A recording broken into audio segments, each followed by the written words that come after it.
ಈ ಒಂದು ಕರೋನಾ ಸಂದರ್ಭದಲ್ಲಿ ಈ ಒಂದು ದುಡ್ಡು ಅಮಾನ್ಯೀಕರಣ ಆದಂತ ಸಂದರ್ಭದಲ್ಲಿ ಈ ಒಂದು ಬೆಲೆ ಗಗನಕ್ಕೆ ಏರುವಂತ ಸಂದರ್ಭದಲ್ಲಿ ಆ ಮಹಿಳೆಗೆ ಏನಾದ್ರೂ ಸಹಾಯ ಮಾಡೋಣ.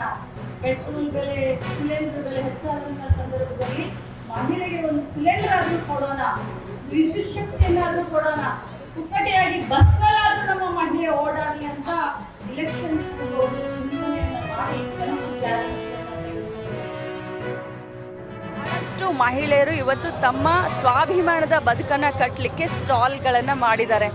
ನನಗೆ ನಿಜವಾಗ್ಲೂ ಇಲ್ಲಿ ನೂರಾರು ಸ್ಟಾಲ್ಗಳಿದ್ದಾವೆ.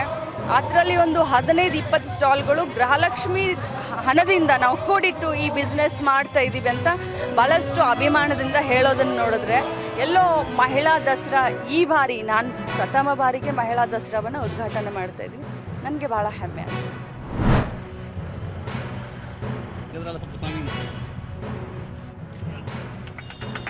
भारत माता की जय।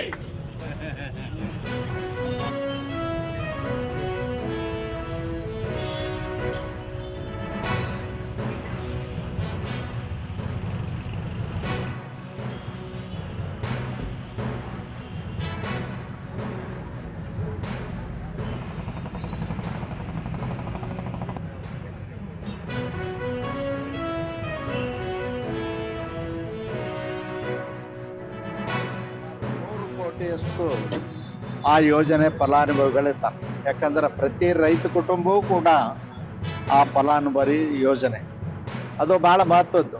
ರೈತರು ಸಂಕಷ್ಟದಲ್ಲಿರುವಂಥ ಸಂದರ್ಭದಲ್ಲಿ ಬಿತ್ತನೆ ಕಾಲದಲ್ಲಿ ಬಿತ್ತನೆ ಬೀಜಕ್ಕೂ ಕೂಡ ಕೆಲವು ರೈತರ ಹತ್ರ ಹಣ ಇರ್ತಿರ್ಲಿಲ್ಲ.